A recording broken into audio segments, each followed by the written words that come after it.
So some introductions. My name is Paul Munns. I'm the Corporate Account Manager with the Corporate Governance Institute. And what we try and do in this session, we'll keep it nice and short and succinct. Maybe give you a 15, 20-minute overview of who we are, what's behind our certification, why it's been built, also who our typical delegates are, and what type of governance scenarios are they trying to learn more about or improve their knowledge or skills in, and some of the different career pathways, because it's not the same journey for everybody. We'll also let you know more about the exams, the course itself, and upcoming dates and time for Q&A. I'll stay as long as people need and they have questions to be answered, and please ask any type of question that you want. So I suppose just to give a bit of context and explain, when you have an education program and a certification standard, to tell you why we exist and what we're here to achieve and who we're here to serve. Okay. So the Corporate Governance Institute has been set up by a couple of gentlemen, David Duffy and Anthony Quigley. David comes from an extensive corporate governance background, so it's David's connections around the world in different areas of corporate governance projects and scenarios that he's built the faculty.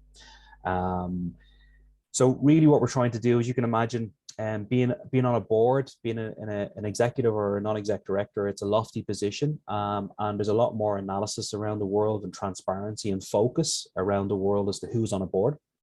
So we've been set up to try and democratize this knowledge, and it's not easy to teach corporate governance. You've got to have really experienced professionals who've traveled and worked on corporate governance projects across very technical areas like board financial matters, risks, and all of the emerging areas like ESG and cybersecurity matters for board, etc.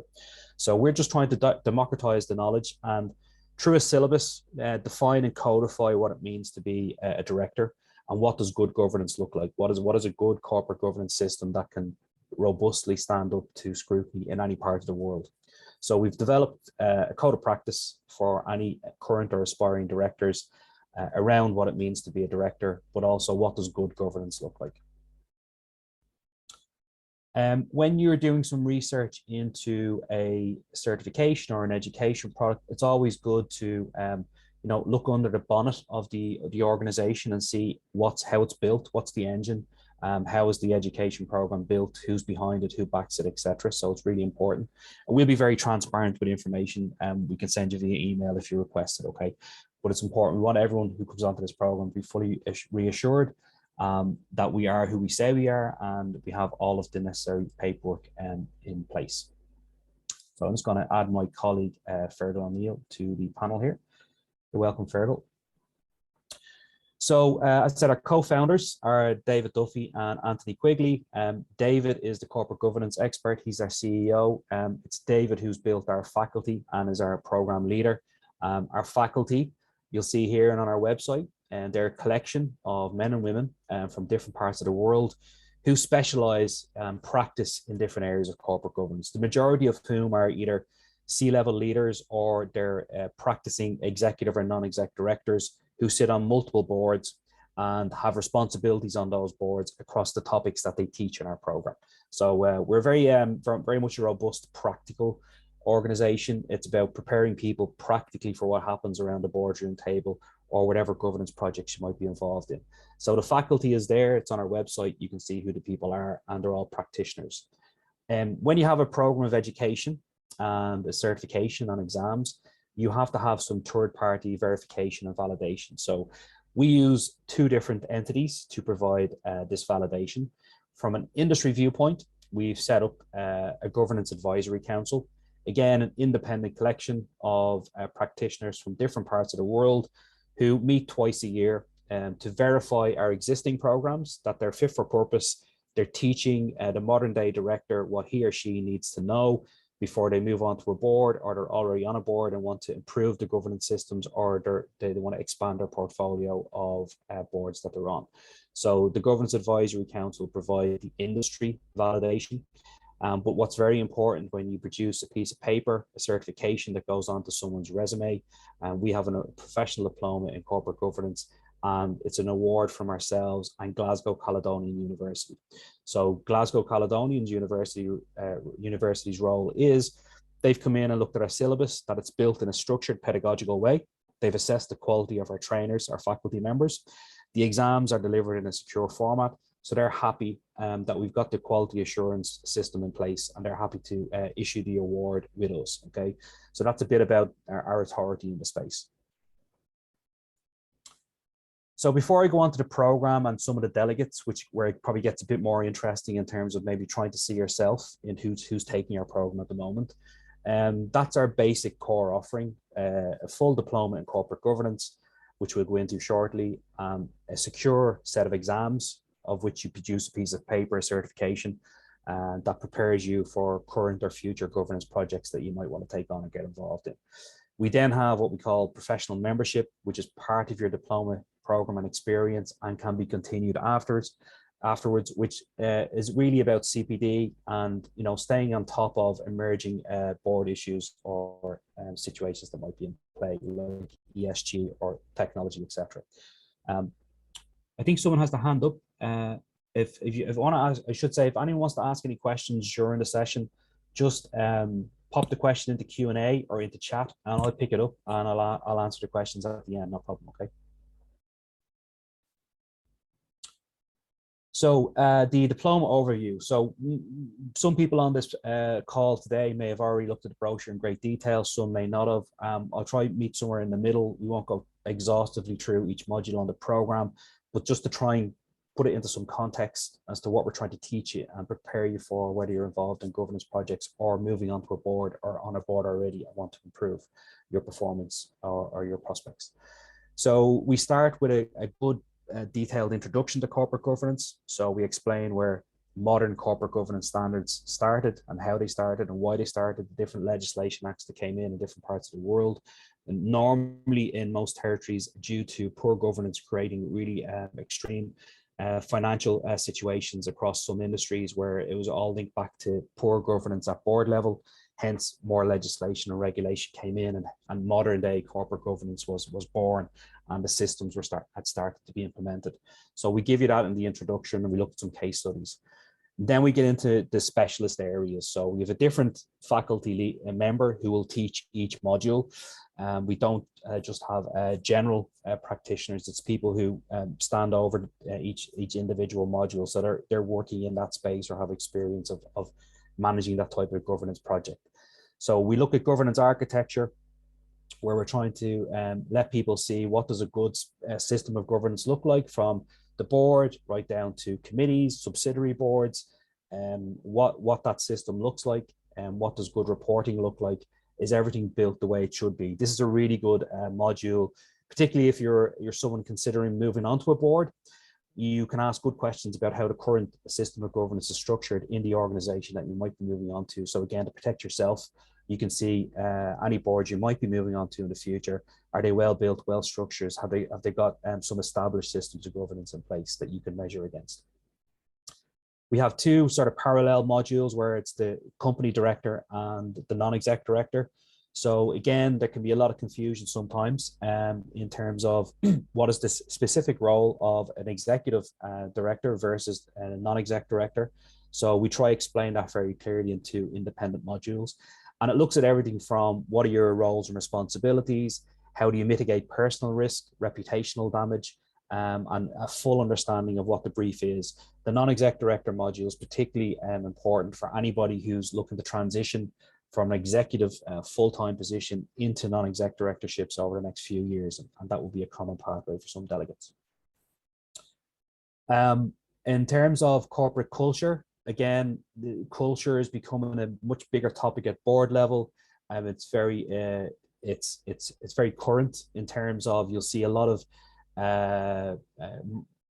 reports and new legislation coming out around mainland Europe or outside of Europe, where boards are being pressured into increasing diversity around the boardroom table. It's diversity of skills. It can sometimes relate to gender, age, experience, ethnicity, etc. So it's pretty much commonly accepted around the world that a more diverse board produces better results for the organization that they're representing or they're governing. So, and that's where the change is coming from. So it's important to understand maybe some of the softer essential skills that you need to be cognizant of if you're going to, be an effective board member in the future or currently and present. Some basic areas of fundamental areas of governance will be covered in the governance handbook and the reporting module. So again, it commonly can come up with delegates who are quite experienced directors and on multiple boards, and sometimes it can get overlooked where maybe the governance handbook hasn't been updated in a period of time to incorporate some of the new systems of governance that are happening around the boardroom table. So it's an important piece of housekeeping in terms of governance. So the governance handbook's a fairly central piece of documentation that you need to have in place, and look at reporting from the board and the committees. So again, efficient, dynamic systems of reporting. Again, you'll see that come up more and more in the program. Boards are increasingly being asked to produce more results in a shorter time frame, while still having good checks and balances. So boards are becoming more dynamic as time goes on. And financial matters. So again, we get some delegates who come from a very, very strong financial background. And they're quite comfortable reading reports at management or board level. Other stakeholders, delegates may not come from a financial background. That's okay. The financial matters module is very robust. It's designed to take people from a non-financial background up to a certain level of competency, so you feel comfortable reading financial reports at board level and giving some feedback or asking good questions. And then we're into the final few areas of risk, evaluating performance and strategy. So again, risk is another core area that boards have to be very knowledgeable and cognizant of. And I suppose the big challenge and change for people who maybe are coming from executive leadership positions, managing directors, business leaders, line directors, CEOs, CFOs, etc. When you move more into the board, you're probably looking at longer term risk, longer term strategy. So a lot more research trying to predict big changes that might be coming or disruptions into your industry, and then trying to feed some recommendations back down to the senior executive and leadership team. So again, that's a transition piece for some professionals. And evaluating performance is very important. So again, it comes back down to boards increasingly in most industries and sectors now. There's emerging topics that are really important for investors and really important for stakeholders in an organization, staff, the customers that you serve, that boards are becoming more dynamic and knowledgeable of up and coming topics like ESG, environmental, social governance, how technology is affecting different companies, and cybersecurity risks, etc. So the evaluating performance helps boards measure, are we getting some topics resolved? Are we being as efficient as we can be around a boardroom table? I see some questions in there, so we'll answer those in a few minutes when we finish these slides, if that's okay with people. So just some delegate personas, so you can get a feel for, am I included here, or which persona am I? The obvious one is practicing directors or non-exec directors. So you might ask, well, if you're already on a board and practicing in this space, why would you want to go back and study and put yourself through a program and get certified? It can vary, but common answers there would be an existing practicing director may feel that they've learned on the job and the first few board positions, and they'd like to accelerate or improve their knowledge or efficiencies in some areas. And they also like the idea that a qualification protects them, as there might be more transparency or more of a magnified glass look on who's on the board in their industry and sector. So there's increased regulatory bodies in different sectors and industries, and investment and investors around the world, whether it's banks or hedge funds. They're increasingly looking into who's on the board, what's their qualification to be there, and making recommendations for changes. So I suppose existing non-exec directors just want to de-risk their own career and have that piece of paper in place. We get, I suppose, another common transition would be somebody that's working at C-level area of business, COO, CEO, CFO. They've been on a board in an executive capacity, and they've been in a very busy, hectic executive role for 15, 20, 25, 30 plus years. And they're coming to a point where they'd like to make a change, a transition, move into more varied projects, Some people it's maybe slowing down, taking on less work, and some people might be just as busy as they were in their executive career, but there's more variety. So we would be supporting people to make that transition over a 6 to 12 or 18-month window as they move away from C-level leadership and executive daily responsibilities into more strategic board work and sometimes professional services like consultancy services that go hand in hand. You'll often see some of our faculty members, and they offer a multitude. They're practicing non-exec directors, they might be chairs on some boards, and in other cases, they might just be offering business services to companies around the area of governance, consultancy, etc. We get company secretaries taking our diploma. Probably the more experienced, practiced company secretary would see our program as being a way to expand and maybe open up non-exec director opportunities for themselves in the future, or improve their current career as an experienced company secretary. So just to expand into other areas of governance. And, and increasingly, probably why we exist in the first place is ultimately to try and educate and train the next generation of directors as well.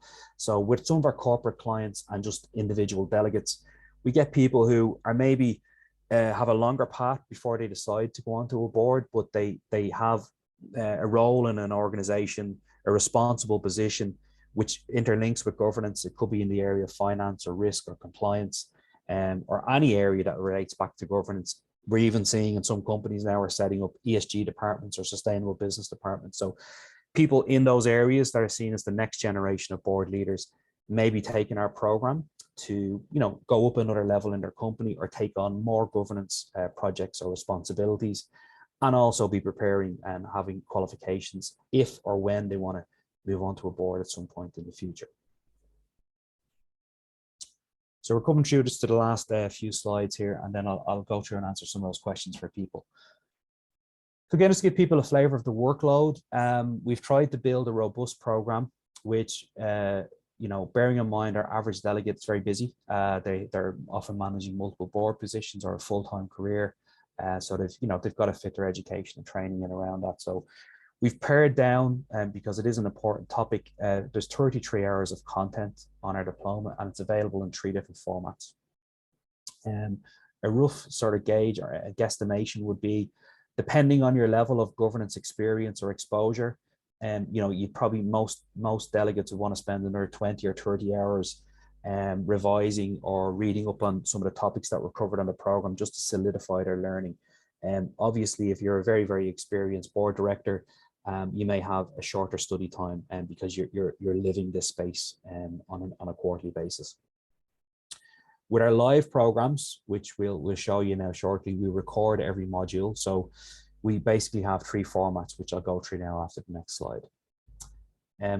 Just around exams are an important topic for people to, it's a natural topic to consider when you're taking the program.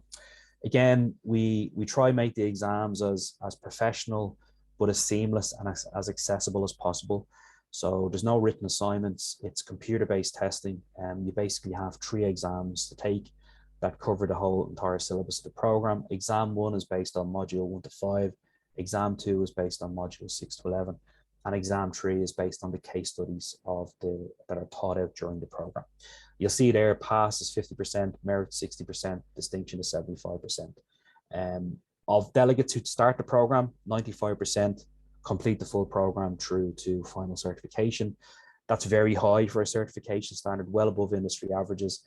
Probably we would deem it to be, it's a good program, it's well built, but the delegates we attract, and those numbers are based off about 426, I think, delegates who've come through the program in the last 12 months.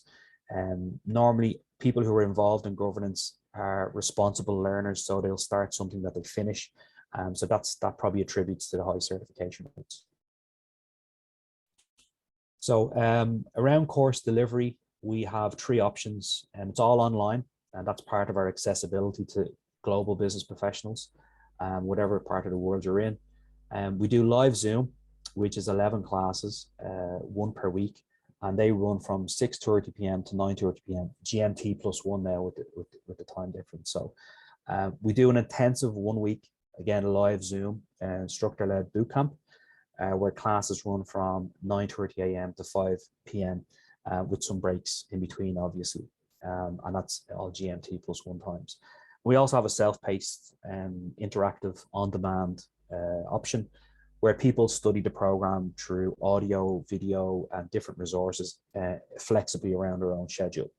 Should say, because governance is very much an area where you need to build contacts and connect with your peers, we do have master classes running live every 2 weeks for all delegates, but particularly for the online self-paced learner, where you can log in live, do a 90-minute masterclass, connect in with an instructor or an expert, and also meet your peers and do some networking as well. That's all built into the session. So it's really important that that's there for people. In terms of my advice to people when you're picking an option is, of the 3, pick one that's not a runner for you, whether it's your learning style or your schedule. So eliminate 1, and then you're down to 2, and then you can then talk to a consultant like myself or Fergal, where you want to tease out which one will suit you best. It really is down to you, your preferred learning style. Important thing to say, no matter which option you take, everybody has 6 months to get the 3 exams complete. But obviously, if you do 1 week intensive learning, there's a natural momentum to your study. So you might go and do the exams, within 1 or 2 months if you do that option. Okay. So last couple of slides, and then I'm going to answer questions for people. These are just some upcoming dates. So we've got a full-time bootcamp on the 25th of April. We have a part-time program running on the 24th of May. We have a full-time bootcamp running on July 25th. And online self-paced, we have cohorts running basically twice a month. So on the 1st or the 15th of every month, we have a group of people who'll be starting their online self-paced journey with us. Okay. So some of the steps to enrollment, we'd always recommend, booking in an individual call with someone like myself or Fergal at a time that suits you, just to tease out maybe you're between a couple of formats, or you'd like to hear a bit more about us or our typical delegate, or you have some very particular questions you like answered that you don't feel comfortable asking in a public setting. We ask people to pay a booking deposit to secure their place, and the full course fee is €3,950 or £3,350 sterling. That's how fees can be paid. Just a couple of last slides around membership, because I see some questions came up there around membership, which it's worth just giving people an idea of what's involved, and also an April offer that we have. So you'll see membership, it's quite large. It's a huge content piece for us. We put about 2 or 3 new pieces of content into our members library on a weekly basis. The highlight items, the high ticket items, and that from feedback from members and delegates would be, we do lunch and learn training sessions every 2 weeks, which are, again, high quality sessions where you can learn about a very particular topic of governance, which you can attend live, or you can go into your members area and get the slides and the recording and watch again if it's a topic that's pertinent to the project you're involved in at the moment. Our master classes run through membership as well. We have a board directory. So again, we're always trying to connect the community and let quality, particular recruitment companies or individuals who might be recruiting for boards in different sectors, and have access, if you want them to have access to your certification and your director profile. So they're just some of the other than that, then it's a lot of research resources available through audio, video, or ebooks, etc. So again, and we have a lot of practical board documents. So if you want to repurpose documents for your own board, we have those practical documents there, and they've been well built to a very high standard, so that they can be really practical, useful tools there as well. Final slide, then I'll go into the questions. So we have an offer. We're always trying to expand our product range, in light of the way the market is going. So any professional that decides to pick a future enrollment cohort this year on our diploma can add what we call an elective certification. So these are new certifications that are being launched this month. They'll be about 3.5 to 4 hours long. So they're not an extensive diploma. There's this very small exam, but this is more a piece of a CPD or an up and coming piece of qualification. It's more about the content and the knowledge on these emerging topics. So if you could imagine, if you look at these topics here, environmental social governance, ESG matters for the board, cybersecurity matters for the board, digital transformation, or the role of an effective company secretary. The first 3 in particular, are emerging governance topics. Some are very technical, some like ESG, it's not a stable area. It's still very much boards and organizations around the world finding their way around sustainable business models. And, it's very early stages. So these topics are just trying to prepare current or future board members to at least engage in good conversations with these topics around the boardroom table, if they're on the boardroom agenda, or they're becoming a topic throughout the whole organization. You see a lot of large multinational companies now increasingly have ESG policies on their website, and that can be used in a variety of different ways to satisfy investors, shareholders, the general public, their staff of the future. So it is a big area, ESG, and we're at the early stages of it, but we're just trying to build good products in this space. We'll probably have a diploma coming out later this year in ESG as well. So I'm going to go through some of the questions now. Hopefully people found that useful. So I'm just going to start with the questions at the top. Are there any specificities for boards of non-profit organization, and is your program? So Annie, a good question. Okay. Again, I didn't really cover it in the delegates there. So we would have a cross section of industries and sectors represented on our programs, from multinational global organizations in very regulated industries like pharmaceutical, financial services, to small to medium enterprises, where there's smaller scale boards in place, but they still want to improve their governance, to clinical. So we've got clinical boards involved, state boards, not-for-profit. So it really runs across. We don't really try and differentiate. Good governance is good governance. That's a lot of what we're teaching. This is a global standard.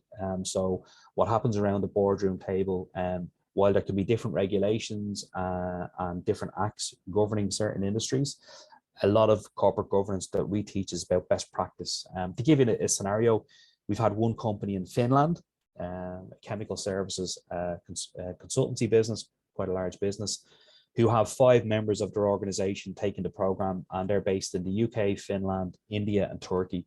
Now, they're all operating in different jurisdictions, and there's different regulations and compliance codes in place, but they just want the consistency of behavior and systems around governance. So that's why they're taking our program. So if you're in working not-for-profit or charity sector, this program is still applicable for you. Okay. Yep. Paul, yeah, just next question there is, how is this program aligned to the King 4, or does it follow any entirely different standard? Now, my knowledge of that, Paul, would be the King 4 relates to the South African set of rules. So that feeds into, again, the various, the following on question, in regards to boards versus European and American. So what we teach is best practice. So that's applicable in any jurisdiction, not just solely based in one area.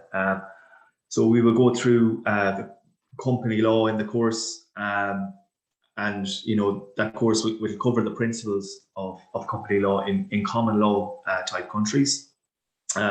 These in countries would include Ireland, UK, Australia, New Zealand, India, South Africa, Canada, America, Singapore, Hong Kong. So what we teach is best practice, and that's the standpoint that we come from. So it's applicable in all jurisdictions. So our diploma itself, we're looking at it from a global perspective, and teaching best practice, in a global context. Yeah. So I hope that's helpful, and that kind of feeds into the next question there as well. So I hope I hope that helps slightly. Thanks, Fergal. Thank you very much. Yeah, I'm just following on from that question. The certificate is issued by ourselves and Glasgow Caledonian University. Okay, so we're an accreditation body, and the diploma is an award from ourselves and Glasgow. So it's credit rated. It's proper, academic award, and Glasgow are fully behind it. I suppose if you want to look for an existing business, one of our co-founders, Anthony Quigley, has a company he set up previously, Digital Marketing Institute, where We're taking our syllabus right now, and we've given it already to some partnership or partner organizations in other countries. It could be a university, it could be a private training provider who will teach our syllabus, and we'll certify those people. So it's really genuinely trying to be a code, a global code for good governance, no matter what part of the world you're in. And you mentioned there differences between European organization boards or USA. So there's always cultural, compliance, legal differences in jurisdictions, but like we've had some trainers and speakers deliver some talks from the USA, including a representative from NASDAQ, and we're in the early stages of a potential partnership there. A boardroom table everywhere around the world consists of a chairperson, executive directors who represent the organization, and hopefully independent non-exec directors and a company secretary. So a lot of, like, even for allowing for differences in culture and compliance codes, the mechanics of what happens around the boardroom table is essentially the same all over the world. And we've had delegates from 20 different jurisdictions already on our programs. So we're trying to teach best practice around how do those individuals around the boardroom table engage with each other. So hopefully that answers your question a little bit. We have interest from the US into our program as it is already.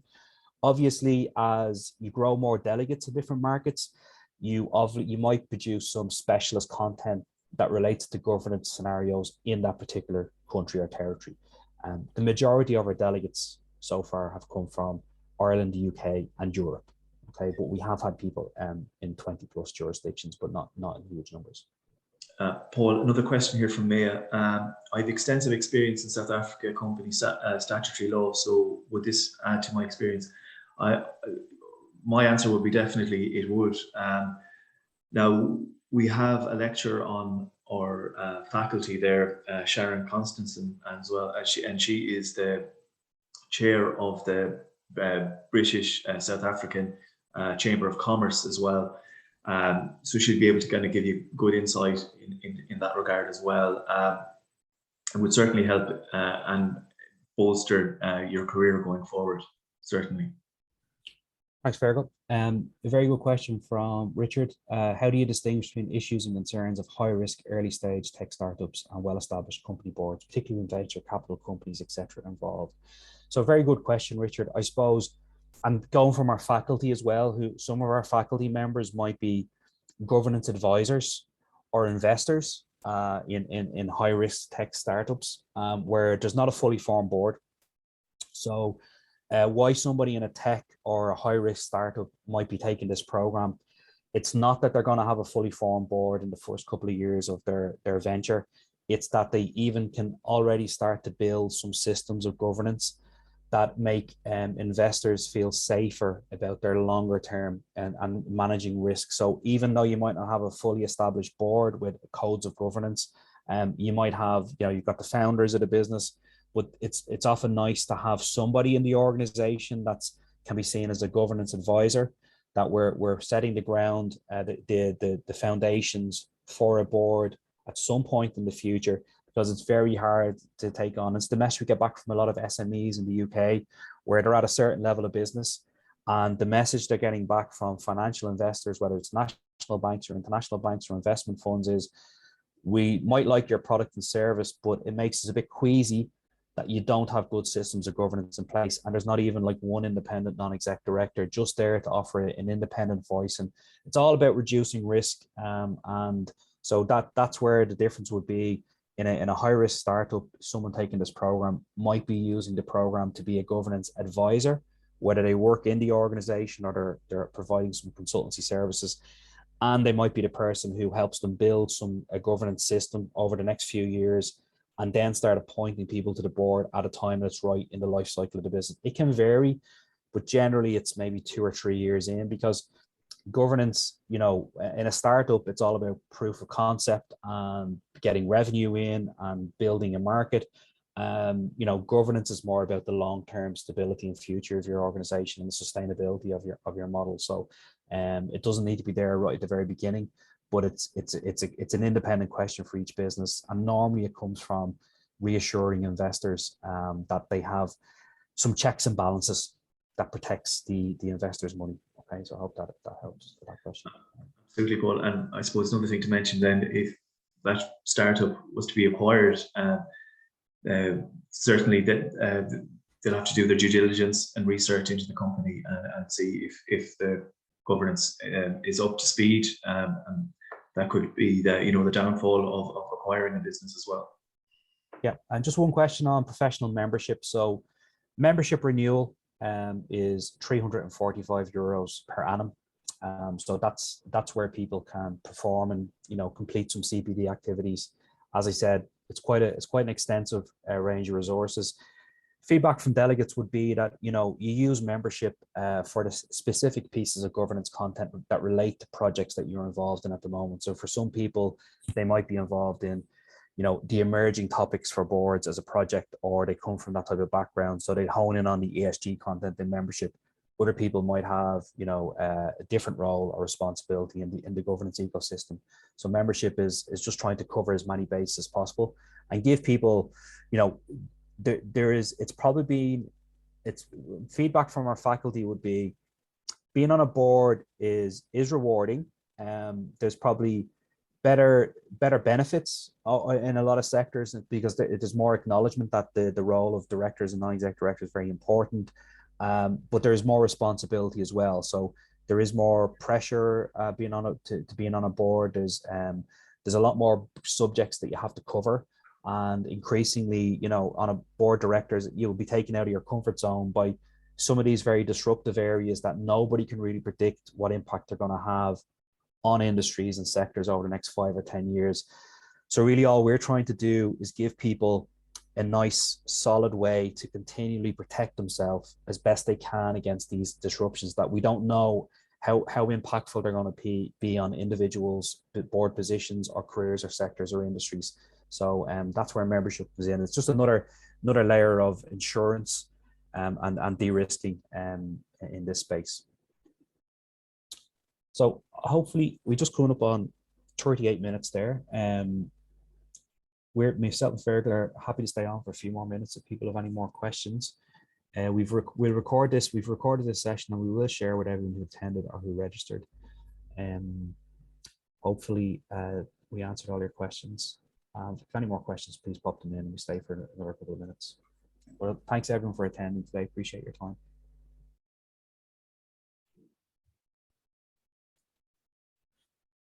Thanks, Tony. Thanks, Maya.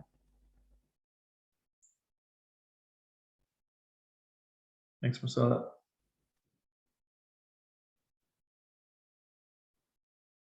Yeah. Excellent. Take care, Claire. Thank you. Next one, day. Okay, we'll finish the session now.